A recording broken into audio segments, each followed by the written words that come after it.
अस्सलामु अलैकुम वरहमतुल्लाहि वबरकातुहू।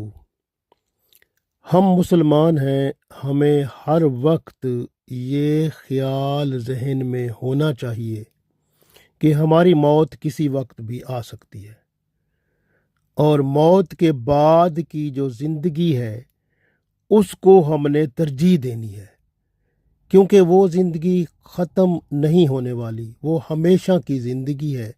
जबकि ये ज़िंदगी जो दुनिया में है ये एक इम्तिहान है और चंद दिन की है और ये ख़त्म हो जाएगी।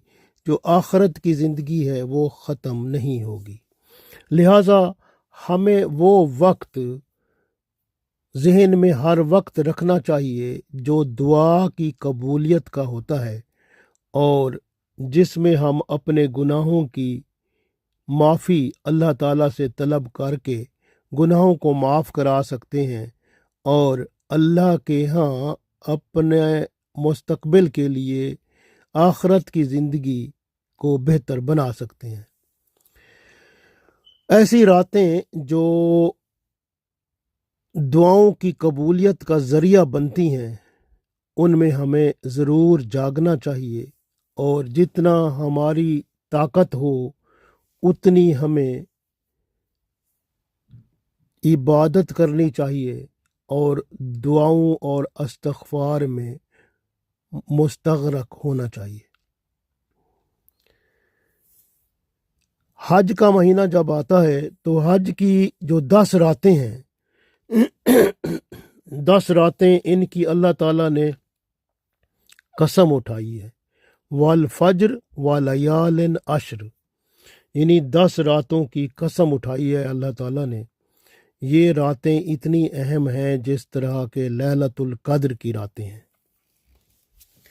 इसलिए हज की 10 रातें जो हैं उनमें आप ज़रूर इबादत करें और अल्लाह ताला से अपने गुनाहों की माफ़ी तलब करें और मुस्तकबिल जो कि आइंदा आने वाली आखरत यानी की ज़िंदगी है उसके बारे में अल्लाह ताला से इल्तिजा करें ताकि वो ज़िंदगी जो ख़त्म होने वाली नहीं है वो हमारी बेहतर हो जाए।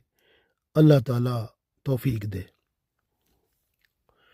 हज की 10 रातें जो मैंने अर्ज़ की उनमें से फिर हज की 8वीं रात, 8वीं और 9वीं रात बहुत अहम है और ईद वाली रात भी, क्योंकि जो 9वीं रात होती है उसमें फिर वो अरफा का दिन आता है तो वो दुआओं की कबूलियत का दिन होता है। गोया ये जो हज की 10 रातें हैं वो लैलतुल कद्र की तरह हैं और हज के जो 10 दिन हैं ये बहुत ही अहम हैं। इनकी शान बहुत ही ज़्यादा है।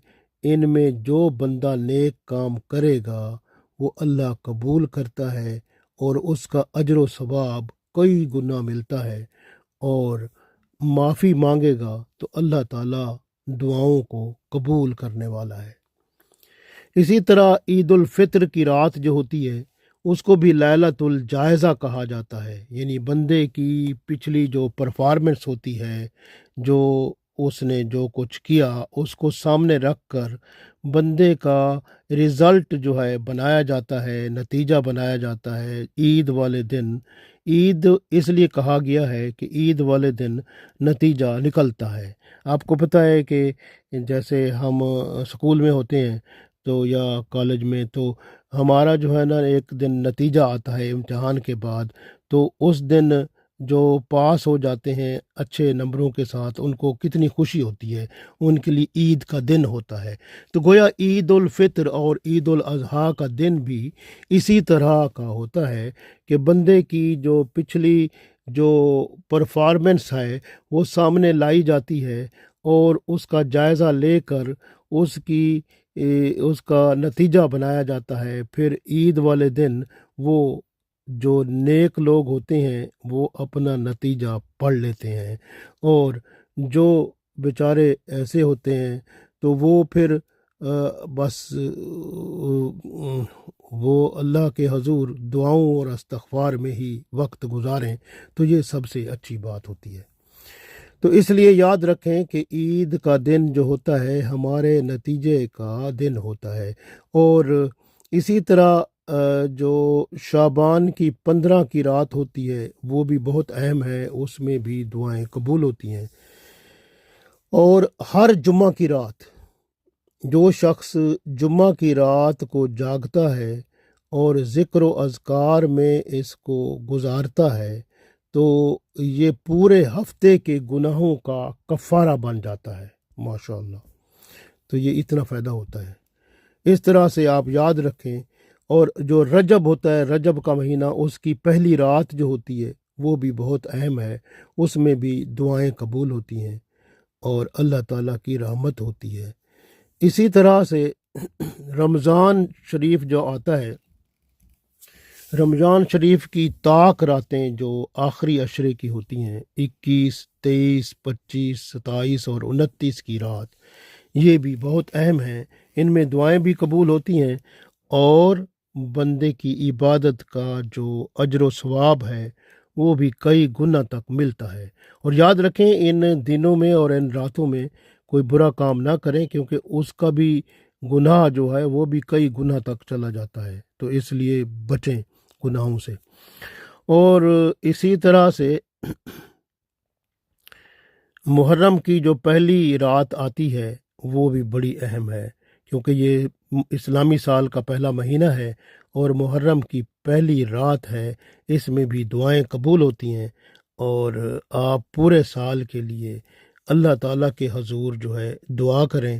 پہلے تو آپ پچھلے سال جو گزر چکا ہے اس کے لیے 2 رکعت نماز استغفار پڑھیں اور اللہ تعالیٰ سے دعا کریں کہ پچھلے سال میں جو گناہ ہوئے ہیں، غلطیاں ہوئی ہیں، سب اللہ معاف کر دے۔ اور پھر 2 رکعت نماز نفل پڑھ کے آپ دعا کریں کہ اللہ تعالیٰ جو آئندہ سال ہے وہ آپ کے لیے، ہم سب کے لیے بہتر بنائے اور اس میں جو تکلیفیں ہیں دور فرمائے، جو اچھائیاں ہیں، بہتری ہے، وہ سب عطا فرمائے اور ہمیں نیکی کا راستہ دکھائے اور برائیوں سے بچائے۔ اسی طرح عاشوراء یعنی 10 محرم کی جو رات ہوتی ہے وہ بھی بڑی اہم ہوتی ہے، اس میں بھی بندے کو دعائیں کرنی چاہیے اور عبادت جتنی ہو بندہ کرے۔ اسی طرح سے رجب جو ہوتا ہے اس کی 15 کی رات، رجب جو مہینہ ہے اس کی 15ویں رات جو ہوتی ہے وہ بھی بڑی اہم ہے اور اس میں بھی عبادت آپ کر سکتے ہیں، دعائیں قبول ہوتی ہیں۔ اور اسی طرح سے رجب کی 27ویں رات جو ہوتی ہے وہ بھی بڑی اہم ہے، کیونکہ رسول اللہ صلی اللہ علیہ وسلم معراج شریف پر گئے تھے تو اس کی بھی بڑی شان ہے۔ تو آپ دعائیں کیا کریں اور اللہ تعالیٰ سے التجا کیا کریں۔ ان راتوں کو آپ نوافل میں گزارا کریں، تسبیح کیا کریں، ذکر کیا کریں، مراقبہ کیا کریں، تلاوت قرآن کیا کریں یا قرآن پاک کو سنا کریں، درود شریف پڑھا کریں اور صبح کے وقت کثرت استغفار کیا کریں اور دعائیں کر کے اپنی اس زندگی کو اور آخرت کی زندگی کو بہتر بنا لیں۔ اللہ تعالی ہماری دنیا اور آخرت کی زندگی کو بہتر بنائے، آمین۔